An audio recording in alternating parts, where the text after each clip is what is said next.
Hello, Zach Murphy here, and this is a short video I'm putting together in regards to my thoughts on the coronavirus, and not really just an update on things, because you can pull up the news anywhere and find out what's going on, what the statistics are right now. But I kind of want to talk about what I feel the Lord is revealing regarding the churches about this, and I just want to make this first clear. I'm not calling out any specific denomination or any specific church that I would know of personally or someone I know of knows or anything like that. I'm just speaking what the Lord has shown me and has revealed to me, and this is necessarily not a message of condemnation, but more so exhortation, because the church must move forward and push through the situation together as a united body of Christ. And many people speculate, well, what's God revealing about this? And I'm talking about the sense of the church, and some people will probably say, well, the government's corrupt. Well, that's something that's been known for decades. The government's been corrupt. We got corrupt leaders in there, and that's probably something that's going to be a problem for a long time, unfortunately. And we need to be praying for our leaders. Most definitely, we need to be praying for our leaders. And some people would also say we're near the end times, and I would say that's also true as well. I believe this is part of all that playing out. I'm not going to get into how I feel the timeline's going to play out or anything like that, because no one knows the day or the hour when Jesus Christ will return. Only God knows that. So that's just two things, and I do believe all of those have their place regarding this coronavirus situation.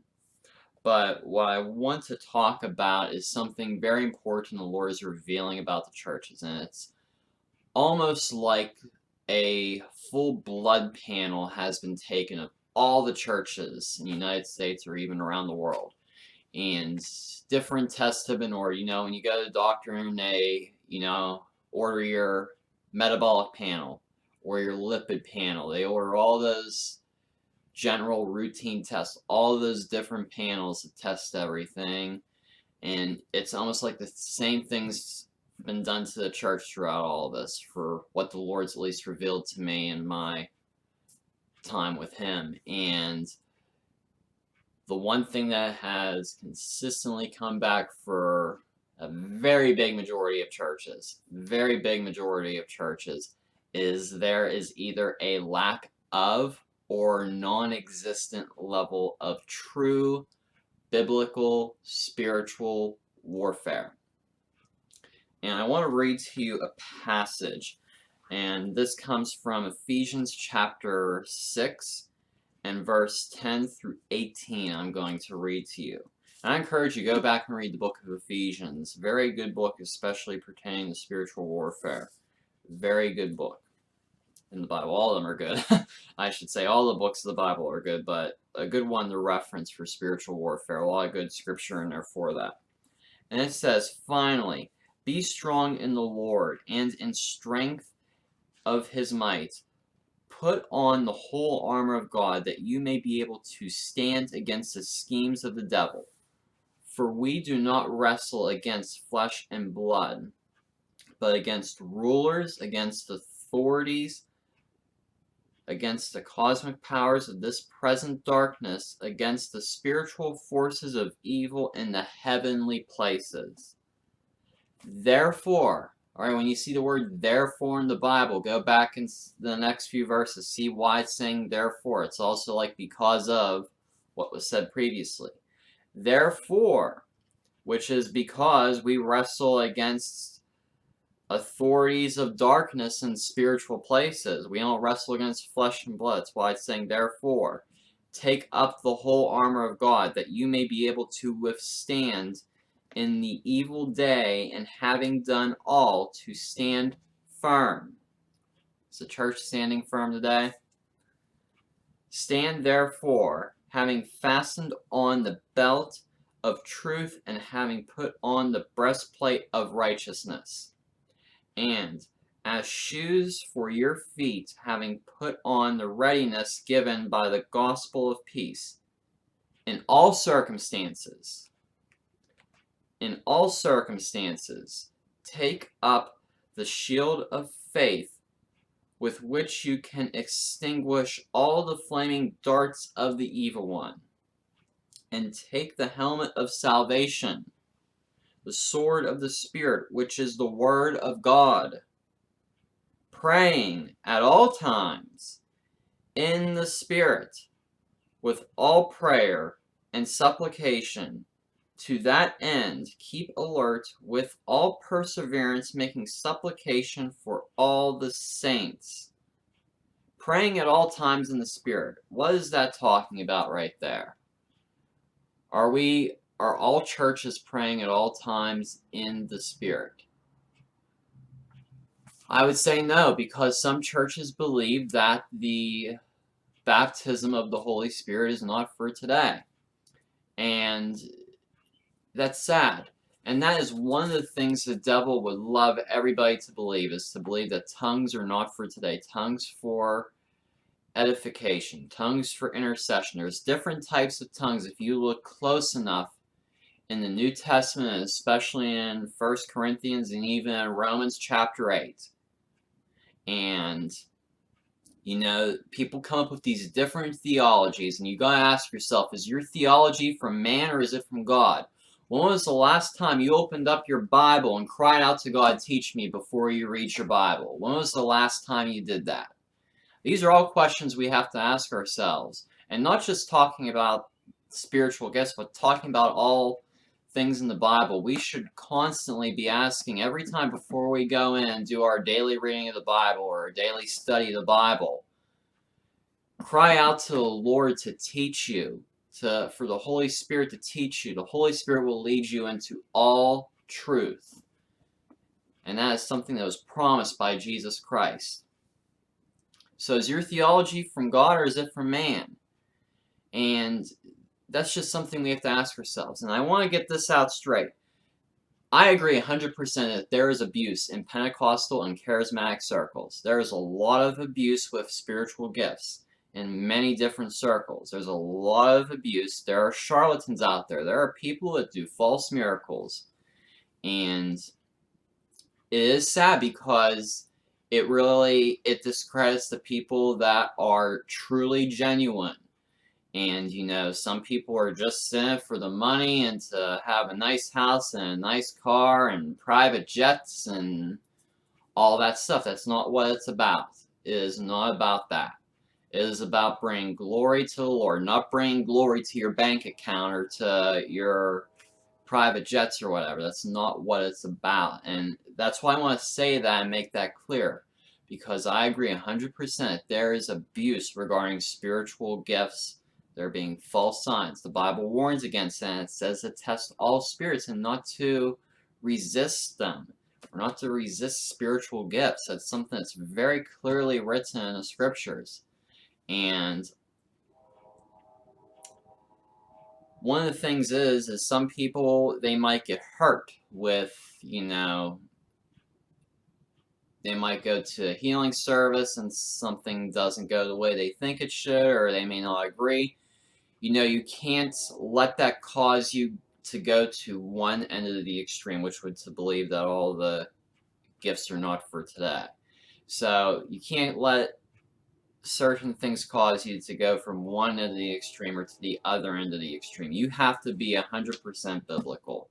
And no pastor is going to be perfect, but you got to be as biblical as you can. You're not going to find a pastor or church that's going to be 100% on, but try to go 85-90%, if not higher. That would be great.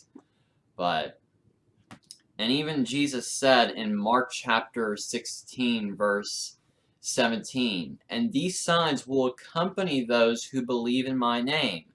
They will cast out demons. Oh, that's something that many churches are too religious to talk about. They will cast out demons, and they will speak in new tongues. Only the first century people, only the apostles of Christ will do that. No, it says, and these signs will accompany those who believe in my name. they will cast out demons, and they will speak in new tongues. Nowhere in that book of Mark, or in that chapter 16, does it limit that to a certain period of time or a certain group of people.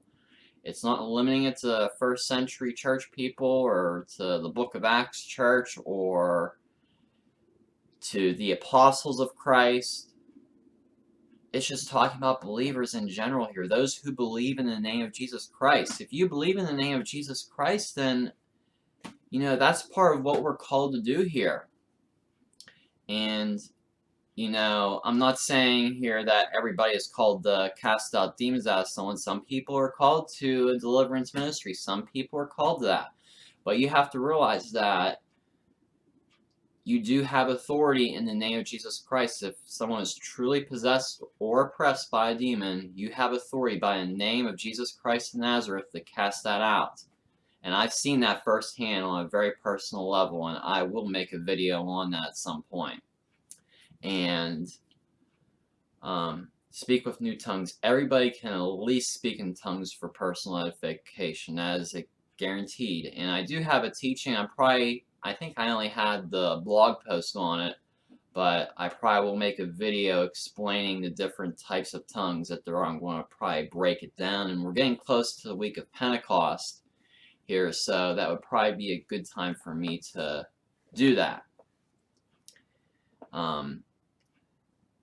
So I believe I've gone through the Bible several times. I'm not going to say how many because I'm not boasting. I'm just saying I've tried to find the passage where it says that the power of God has ceased. Because you know what? If, divine miracles or healing were not for today, or any of the moves of God were not for today, then Jesus shouldn't have said he was the great I am. He should have said that he was the I am, because it's not past tense. It's still present tense today. He is still the great I am. So just something we really need to get back to being biblical and not getting wrapped up in man-made theology. I'm not saying there's anything wrong with studying theology. Theology and doctrine, they all have their place. We are supposed to show ourselves approved by studying the Word of God diligently. And just something very important, we must lean on the Holy Spirit to teach us let me rephrase that. We should lean on the Holy Spirit at all times when we are reading the Word of God. And the church needs to get back to the Bible and not be getting caught up in its man-made theology, and doing true spiritual warfare and allowing the Holy Spirit to move and yielding to the Holy Spirit. And I'm not talking about the circus that people put on for money. I'm not talking about those people that abuse this stuff. And I'm talking about the group of believers and there's a remnant group of believers God has that truly and frequently cry out for a fresh outpouring of the Holy Spirit. And these people seek after the Lord's face diligently. And they seek after the Lord on how to run their church rather than always going to the board. And, there's nothing wrong with having a church board. That's a requirement, kind of. But we need to be seeking God on how we lead our churches first before we come up with our own ideas. We need to really be praying about these things, on what God wants us to do to lead our churches and our ministries. And we should not be concerned about numbers when it comes to churches. And some people want to pick up these books or go to these seminars on how to grow your church. No, go to the Holy Spirit. Let the Holy Spirit reveal it to you. Cry out to God on what you need to do to lead your church going forward. We got to get back to the basics here in Christianity. I think that's what God wants to do here with us, at least part of it. And the church just needs to get back to the basics, get grounded back in the Bible in its context. And there needs to be more time spent as the body of Christ in the prayer closet individually, and there also needs to be more time for regular scheduled prayer meetings, corporate prayer meetings in the churches. Of course, when things go back to their regular schedule, because I know every state's different, so. I think there should be a corporate prayer meeting every week at every church. I feel that's something that God wants to see at every church, and just nothing but prayer as a corporate body. And I think that's something very important. One final thought I'm going to leave you with before I do a little bit of prayer, and that is, we'll put on our mask at a drop of a dime so we can go in the grocery store or wherever. But do we always have the full armor of God on us and ready to go for spiritual warfare? Just food for thought right there. And I want to close in prayer. I'm just going to pray for the situation going on right now and for peace for everybody. So just agree with me in prayer wherever you are. And that will be the end of this video. So dear Heavenly Father, I thank you for this brief time to share your word over social media, Lord. And I just pray that this edifies people and encourages them to press on to seek you more diligently, Lord. And I just pray that as we go on at the church all together throughout the different denominations will unite and seek a fresh outpouring of the Holy Spirit like never before, and that, people will understand the Bible as it is written, and more people will be baptized in the Holy Spirit. And I pray for that. And I pray for revival in the churches right now, because revival must start in the churches. And I just ask for you to guide the leaders of every church around America and around the world on the steps they need to take, Lord, and clean the things up that need to be cleaned up, Lord, according to your will, Lord, and speak to the leaders, Lord, of these churches. And I just pray for divine protection over all the believers and everybody that is watching us, Lord. Divine protection, give them peace through these uncertain times, Lord. And if they're out of a job during all this, or laid off or whatever, Lord, I just speak peace, Lord, over them. And I just pray that you will meet their needs financially, Lord. And Lord, I just pray for all of our leaders right now, Lord. I pray for corruption to be exposed and for it to be revealed to everybody, Lord, and for the truth to come forth out of this, Lord, to the people during this time. And I pray for that the leaders of America will be shaken to seek you during this situation, because medicine is not going to be able to solve this. Only you will, Lord. Only you will, Lord. And I pray that that the leaders and the researchers and everything will be drawn to you through this situation. There's going to be revival in America like we've never seen before. And I pray for everybody that has been diagnosed, confirmed with COVID-19, or might be suspected they have it and aren't able to get a test kit or whatever, Lord. I just pray for healing in the name of Jesus Christ of Nazareth. I call them completely healed. I rebuke that virus in the name of Jesus. I call their body healed from that virus, delivered from that virus in the name of Jesus. And anybody that is in the hospital right now on a ventilator because of this virus, I pray for total healing and restoration and a divine miracle in the name of Jesus. And I pray most importantly that your will is done in this situation as you have it, Lord. Your sovereign will be done. And I thank you for what you're doing in this situation, Lord. And I also pray for everybody that's watching us, any needs that they have going on, Lord, that you will just meet them according to your sovereign will, Lord, and just fill everybody with your peace, Lord, and give them more of a hunger and a fire for you, Lord, and for your glory. In Jesus' name, amen. So once again, thank you for watching this video. God bless you, and have a great week.